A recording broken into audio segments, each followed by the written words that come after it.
Most people think hope is what keeps humanity alive. Nietzsche believed the opposite. He thought hope was what kept humanity passive in his view. Hope is not a virtue. It is a mechanism that allows people to endure meaningless systems without ever confronting them. Instead of forcing change, hope postpones it. For Nietzsche, hope was not a moral strength. It was the final defense of collapsing beliefs. Friedrich Nietzsche wrote at a moment when the moral structure of Europe was already collapsing, even if most people had not yet noticed. Christianity still organized values. Progress still sounded inevitable. Truth still appeared anchored.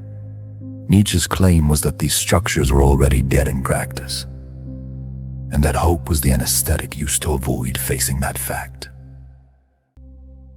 This is where nihilism enters, not as despair, but as diagnosis. Nihilism, in Nietzsche's sense, is not the belief that nothing matters. It is the recognition that the values inherited from the past no longer command belief, yet still govern behavior. People continue to live as if meaning exists objectively, while sensing that it does not. Hope fills the gap. It promises that meaning will return later, without requiring it to be created now. Nietzsche saw this as a trap. Hope postpones responsibility. It encourages endurance instead of transformation.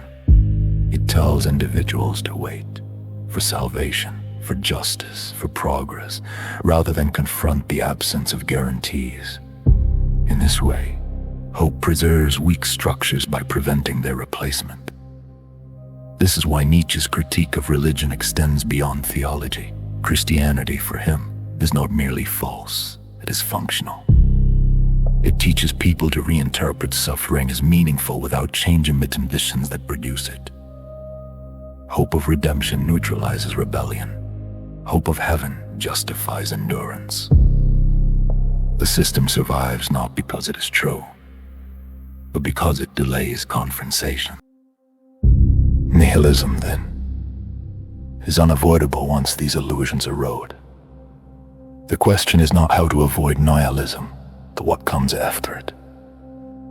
Most people, Nietzsche argued, fall into what he called passive nihilism.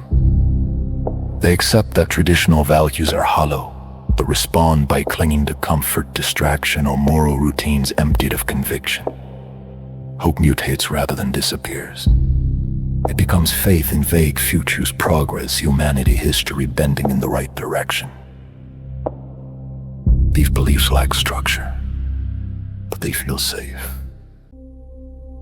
Nietzsche's alternative is not optimism.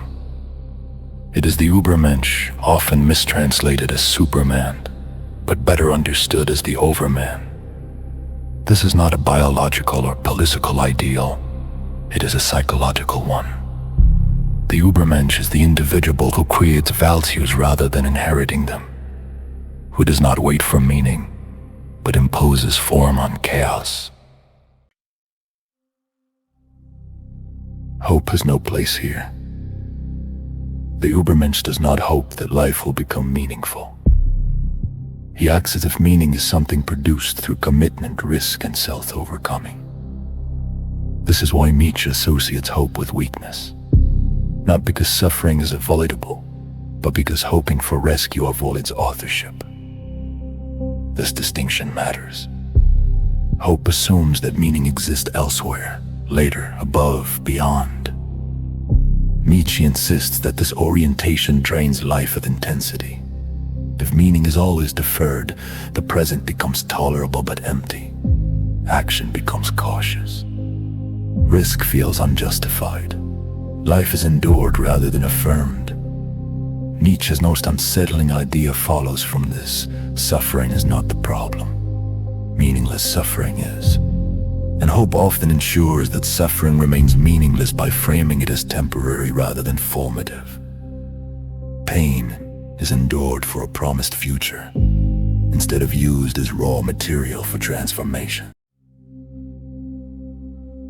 This is why Nietzsche admired figures who embraced necessity rather than resisted it. His concept of amor fati, love of fate rejects hope entirely. It does not wish for a different future. It affirms the present as necessary, including its cruelty. This is not resignation. It is alignment. The danger of Nietzsche's philosophy is obvious. Without external standards, value creation can slide into arrogance or brutality. Nietzsche knew this. He was not offering comfort. He was describing a condition. Once inherited values collapse, individuals either create meaning or dissolve into resentment and escapism.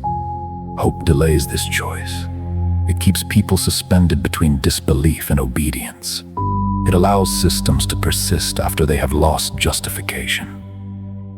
That is why Nietzsche treats hope not as a moral good, but as the final defense of declining values. What Nietzsche forces into view is uncomfortable.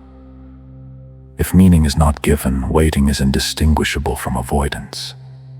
If no future will redeem the present, then responsibility cannot be deferred. Hope feels humane.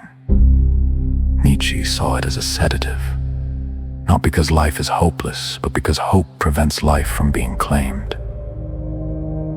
He did not ask people to despair. He asked them to stop waiting.